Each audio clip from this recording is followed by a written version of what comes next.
អ្នកទាំងគ្នាគប់ភូមិព្រៃមាសឃុំអង្គរនេះស្រុកប្រាសាទរីវែង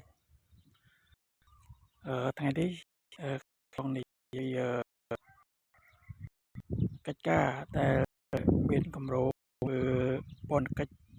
សម្រាប់ពេលខាងមុខនេះគឺជាដីដែលគ្រោងនឹងសាងសង់ជាអគារទូតសម្រាប់ជាកន្លែងគេហៅថាដែលទទួលសម្រាប់អ្នកជឿព្រះយេស៊ូវគ្រីស្ទព្រះបន្ទូលនៃព្រះដើម្បីប្រជុំគ្នាដើម្បីធ្វើការសតិពេញពិភពលោកដែលមុនដំបូងគឺយើងត្រូវគ្រូគម្រោងការធ្វើការសម្រាប់មុនពេលយើងសង់គារនេះគឺមានប្រយោជន៍សម្រាប់រៀបជុំគ្រីស្ទជនអ្នកគ្រីស្ទយើងនឹងជាអគារ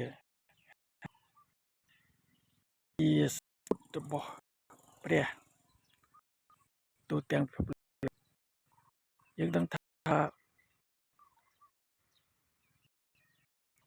ទូទាំងពិភពលោកមានប្រមាណជាទៅជាង200ប្រទេសឬក៏យើងនឹងគ្រោងអង្គការជាអង្គការរដ្ឋជាអង្គការ Christian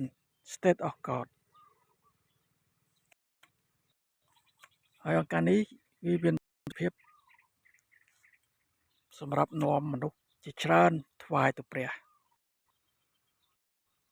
ហើយតម្រូវឲ្យគ្រប់គ្នាបានស្ដាប់តាមព្រះបន្ទូលនៅពេលដែលព្រះបន្ទូលផ្សាយចេញទៅដល់គ្រប់ទាំងមនុស្សប៉ុន្តែមុននឹងដល់ថ្ងៃយើងចាប់ផ្ដើមនោះឬដំណើរការនោះគឺមានកិច្ចការក្រក់វាកើតមានជាមុន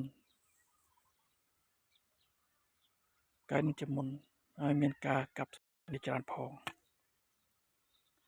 ប៉ុន្តែគាត់ឲ្យចូលដឹងថាវាជាផែនការរបស់ព្រះដែលប្រមូលមនុស្សជាច្រើនសម្រាប់ថ្វាយទៅព្រះអញ្ចឹងខ្លះក៏គេភ័យស្លន់ស្លោចម្លែកហើយមានការក្រក់ការឡើងជាច្រើនផងហើយមានអ្នកគេដាក់បណ្ដាសាដែលជាកិច្ចការរបស់អរិយឃើញថាអរិយវាកំពុងតែលេចចេញជាច្រើនដែរគេហៅថាផ្អើលសម្បុកអញ្ចឹងកិច្ចការរបស់ព្រះទ្រង់ប្រមូលជាមនិងពពែឲ្យនៅម្ដុំហើយព្រះនឹងធ្វើការជំនុំជម្រះដោយសារទ្រង់កំពុងតែញែកនឹងពពែហើយក្តៅកលាតឲ្យនឹងសម្រាប់ធ្វើការជំនុំជម្រះមានន័យថាយើងមិនអាចជំនុំជម្រះចូលគ្នាបានទេគឺយើងញែកជំនុំជម្រះដើម្បីឲ្យព្រះបន្ទូលនេះទ្រង់បានពេញខ្នាតគឺនៅលើពិភពលោកយើងនេះឬពិភពផែនដីយើងនេះការជាច្រើនដែលកំពុងតែបដុំអ្នកអាក្រក់ប្រមូលទៅអាក្រក់ម្ដុំអ្នកល្អប្រមូលទៅល្អម្ដុំហើយអ្នកជឿដល់ព្រះប្រមូលទៅម្ដុំសម្រាប់គេរួបរวมគ្នា อันนี้คือยังต้องวิจารพันธ์การบอกเปรียហើយការក្រក់ក៏កាន់តែមានច្រើនឡើងនេះជាផែនការរបស់ព្រះគឺថាទ្រង់បានបន្ថយចម្លើយមកប៉ុន្តែមនុស្សគេមិនទទួលអ្វីពន្លឺរបស់ព្រះដោយសារការជាច្រើនធ្វើឲ្យគេពងវ័នស្ថិតនៅមហាសាគរនៃពិភពលោកយើ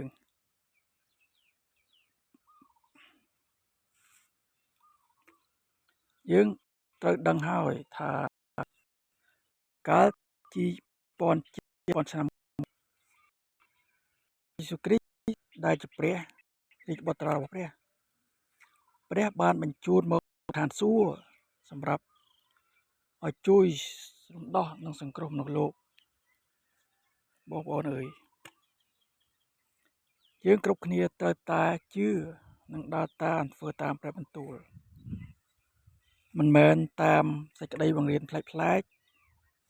មិនមែនតាមពួកដែលទទឹងទទេងដែលកំពុងតែរស់នៅលើផែនដីនេះសពថ្ងៃពួកនោះគេមិនព្រមទទួលព្រះបន្ទូលនៃព្រះសោះប៉ុន្តែផ្ទុយទៅវិញគេបែរទៅជាធ្វើតាមចិត្តបំណងរបស់ខ្លួនដើម្បីប្រយោជន៍ភាពដើម្បីទទួលកម្រៃពីបណ្ដាញសង្គមនានា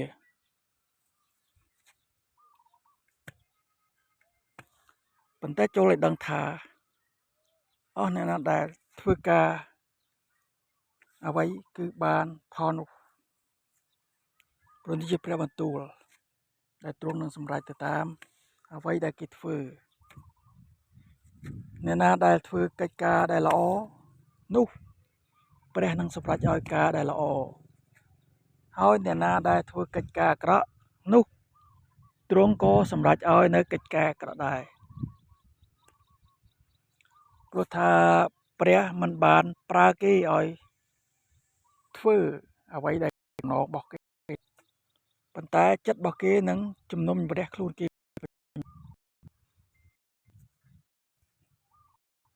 យើងត្រូវដឹងថាពិភពលោកយើងពោរពេញទៅដោយការអាក្រក់ហើយនឹងច្បូកច្បល់គ្នានឹងការល្អទាំងអស់នេះបានទ្រង់រៀបចំឲ្យយើងបានទទួលនៅការទាំងអស់ដែលដៃដែលយើងបានធ្វើហើយចំការមួយនេះគឺចង់បានឲ្យមានការចូលរួមនិងធ្វើការដើម្បីបញ្ចប់សក្ការៈនៃព្រះបន្ទូលនៃព្រះប៉ុន្តែ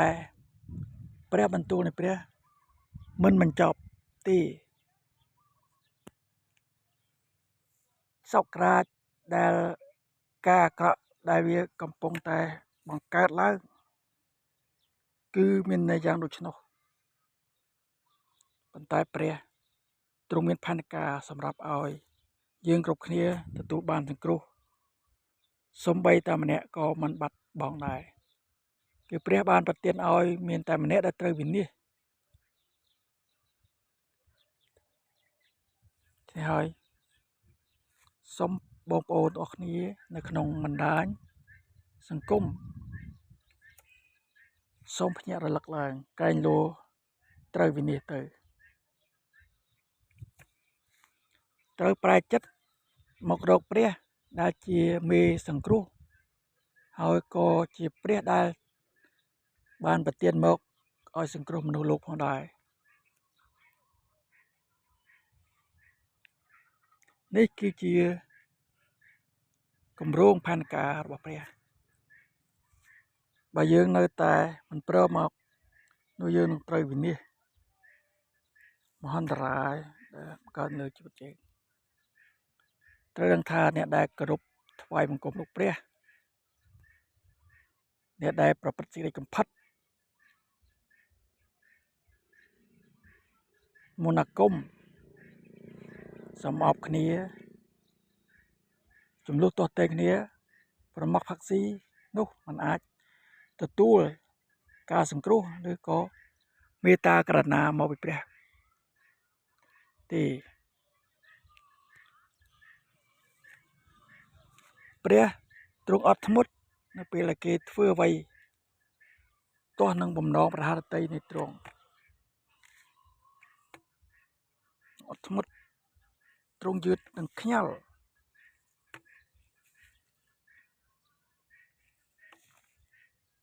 ដោយហេតុនោះបានជាទ្រង់ប្រទានឲ្យព្រះបន្ទូលតាមរយៈព្រះបុត្រានៃទ្រង់ដើម្បីឲ្យបានមនុស្សបានឮនឹងត្រជាចេញពីព្រះអស់នៃទ្រង់គឺអ្នកសំណប់បានផ្សាយពាក្យរបស់ទ្រង់ហើយអ្នកសំណប់នោះឯងគឺជាទ្រង់ហើយព្រោះទ្រង់នៅក្នុងគេហើយគេក៏ផ្សាយព្រះបន្ទូលនៃទ្រង់ដែរ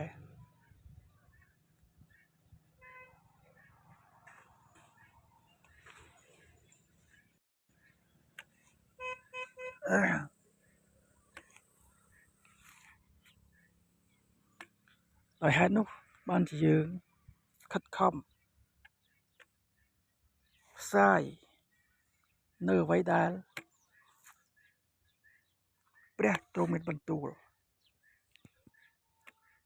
ព្រោះមនុស្សឬក៏បច្ចុប្បន្នកំពុងតែលងខ្លួនទៅដោយសារសេចក្តីរបស់មេបាបដែលតែលបួងនាំមនុស្សឲ្យទាស់នឹង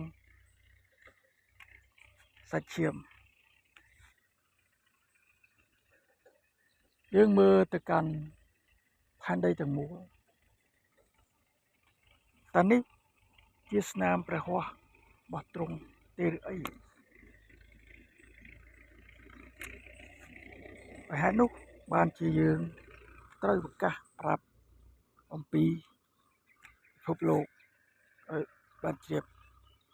ព្រោះថាមានសាសនាជាច្រើនគេមិនតឹងទាំងស្គាល់មិនតឹងទាំងដឹងពីការដល់ស្ថានរបស់ព្រះ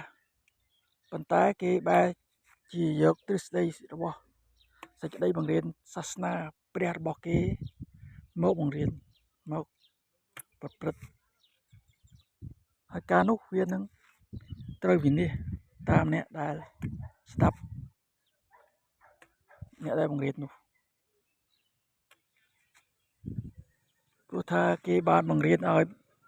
មិនឲ្យយើងបានស្គាល់ព្រះហើយព្រះនោះឯងជាឪពុកនៅលើពិភពលោកនេះមនុស្សតែម្នាក់គឺជាព្រះរាជបុត្រានៃព្រះបន្ទូលនៃព្រះជាព្រះបិតានៃយើងរាល់គ្នាហើយព្រះយេស៊ូវគ្រីស្ទហើយនឹងព្រះបិតាគឺតែមួយអង្គទេបើយើងជឿលើព្រះយេស៊ូវគ្រីស្ទនោះក៏យើងជឿព្រះបិតាដែរប៉ុន្តែបើយើងជឿទៅលើព្រះបិតាតែមួយអង្គនោះគឺមិនត្រឹមត្រូវទេគឺយើងជឿទៅលើព្រះយេស៊ូវគ្រីស្ទជឿទៅលើព្រះបន្ទូលបើកាលណាយើងជឿព្រះយេស៊ូវគ្រីស្ទ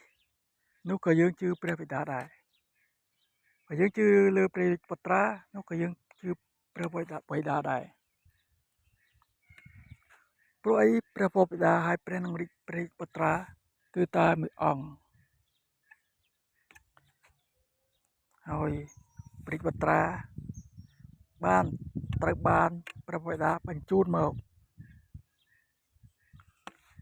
ហើយព្រះបុត្រានេះហើយគឺជាព្រះបន្ទូលហើយព្រះបន្ទូលនេះហើយគឺជាព្រះ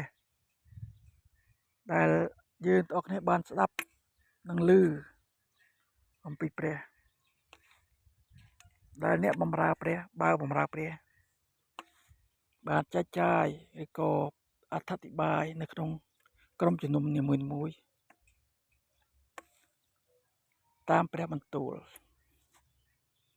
ហើយយើងក៏ស្ដាប់ឮព្រះបន្ទូលចេញពីព្រះអស់ទ្រង់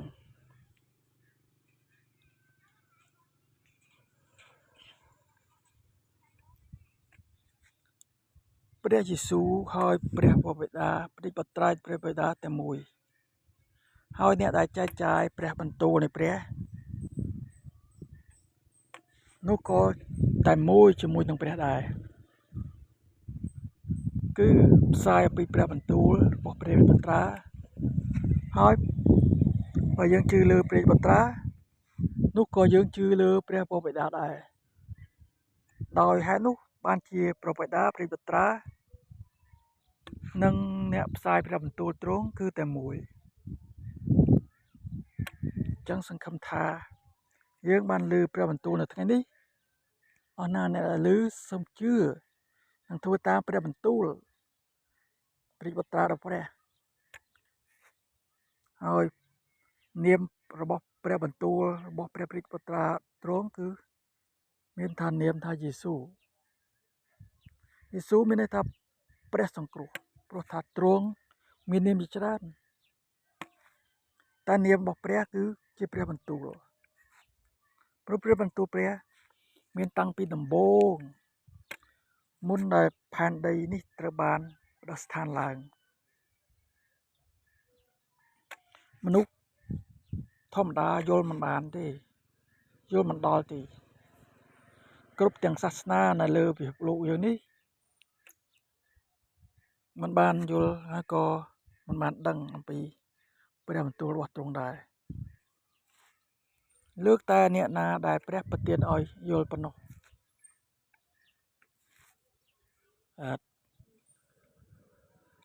ចឹងថ្ងៃនេះយើងសូមថតជាវីដេអូ YouTube ហើយសង្ឃឹមថាថ្ងៃក្រោយយើងនឹងបន្តពិភាក្សាជាមួយនឹងព្រះបន្ទូលរបស់ព្រះបន្តទៀតសូមអរគុណសូមជម្រាបលា